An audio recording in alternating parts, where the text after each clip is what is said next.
तपाईले चाहिँ coat on coat है, किनभने म त्यो मान्छे होइन, मैले भन्न मिल्दैन, कोट अन कोट तपाईले चाहिँ हत्यारालाई साथ दिनुभयो र जेनजी आन्दोलनको सबभन्दा विरोधी पक्ष भने एमाले हो, सूर्य चिन्ह हो, त्यसलाई साथ दिनुभयो। आजको दिनमा समाजमा सबभन्दा धेरै अलोकप्रिय मानिएको व्यक्ति केपी ओली भन्छन्, सामाजिक सञ्जालले त्यही भन्छ, उहाँलाई साथ दिनुभयो अनि बढी गाली खानुभयो। ठिक छ, त्यो भन्नुहुन्छ नि त्यो नै सही, तर विरोध गर्न त पाइन्छ नि होइन र? विरोध त जसको पनि गर्न पाइन्छ नि। खास विरोध गर्ने नै सरकारमा जो छ त्यसको हो के? हुन चाहिँ त्यो पर्ने हो, सरकार गर्ने नै त्यसको हो के? उसको टाइममा सरकार सत्तामा हुन्छ, शक्तिमा हुन्छ, हो, जसले गलत लागि त सडक त हो नि, सडक भने सामाजिक सञ्जाल पनि त हो। खास सडकमा जे पनि बोल्नु भन्दा पनि सडकमा त बकाइदा सरकारको विरुद्ध त जो पनि आम नागरिक बोल्न पाउँछ, बोल्न पाउनुपर्छ, बोल्न पनि पर्छ हो। सरकारमा अहिले गगन थापा हुनु भएको भए पनि बोलिन्छ। केपी ओलीको पालामा चाहिँ किन ननिक्लेको भने? यस्तो हुन्छ, हाम्रो भित्र चाहिँ अब हाम्रो मात्र होइन, पुरानो दलहरूभित्र अलिक बढी अन्धभक्तहरू हुनुहुन्छ। तपाईँ सहित त्यो अन्धभक्तमा म चाहिँ पर्छु। तपाईँ सहित म त्यति चाहिँ बेला तपाईँ पर्दिनँ। बोल्नु भएको थिएन।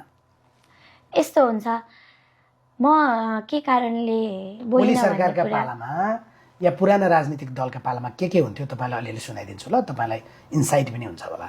भन्नुहोस्। म त आफ्नाका लागि कानुन नै परिवर्तन गरिदिने, आफ्नाका लागि कानुन नै परिवर्तन गरिदिने, सरकारी जग्गा कब्जा गरेर बस्ने होइन, कोही पनि सिफारिस नगरिकन काहीँ जागिर नपाइने, घुस नदिकन राजनीतिक दलको कार्यकर्ता मार्फत दबाइकन गयो भने केही काम नहुने, एउटा लाइसेन्स प्रिन्ट गरेर दिनका लागि 2 वर्ष लाग्ने,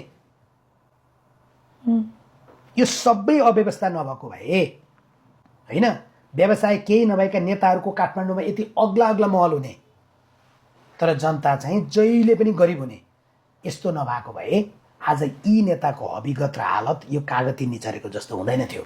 यो त तपाईँ जस्तो पुस्ताले सम्झिन पर्दैन र भने? सम्झिन पर्छ।